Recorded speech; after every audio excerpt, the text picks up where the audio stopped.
क्रोध में अपने पिता से ये 5 बातें कभी मत कहना, अन्यथा एक दिन ऐसा आएगा जब तुम्हारे पास पछताने के अलावा कुछ नहीं बचेगा।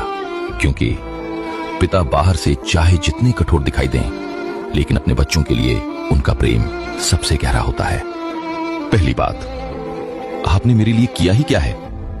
याद रखो पुत्र, जिस पिता ने अपनी इच्छाएं छोड़ दी, अपनी थकान छिपा ली और दिन रात मेहनत करके तुम्हारा भविष्य बनाया, उससे ये सवाल कभी मत पूछना। दूसरी बात, आपको कुछ नहीं पता। हो सकता है उन्हें नई दुनिया की हर चीज न पता हो, लेकिन जीवन का अनुभव उनसे बेहतर बहुत कम लोगों के पास होता है। तीसरी बात, मेरी जिंदगी में दखल मत दीजिए। याद रखो, पिता रोकते नहीं, सिर्फ तुम्हें गलत रास्ते पर जाने से बचाना चाहते हैं। उनकी डांट में भी तुम्हारा भला छिपा होता है। चौथी बात, काश आप मेरे पिता ना होते। ये एक ऐसा वाक्य है जो पिता के दिल को अंदर तक तोड़ देता है। हो सकता है वो रोए नहीं, लेकिन ये दर्द उन्हें जीवन भर याद रहता है।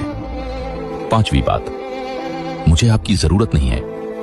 ये बात गुस्से में कहना आसान लगता है, लेकिन जिस दिन पिता का साया सिर से उठ जाता है, उसी दिन समझ आता है कि सबसे मजबूत सहारा वही थे।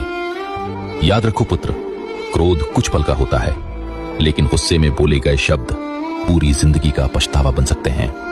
इसलिए जब भी पिता से बात करो, सम्मान से करना। अगर उनकी कोई बात अच्छी न लगे तो शांत होकर चुपचाप सुनना, उल्टा जवाब मत देना। मेरी अंतिम बात हमेशा याद रखना, जिस दिन तुम्हारे पिता इस दुनिया में नहीं रहेंगे, उस दिन उनकी डांट भी याद आएगी, उनकी सलाह भी और उनका साथ भी। इसलिए जब तक वो तुम्हारे साथ हैं, उनका सम्मान करो।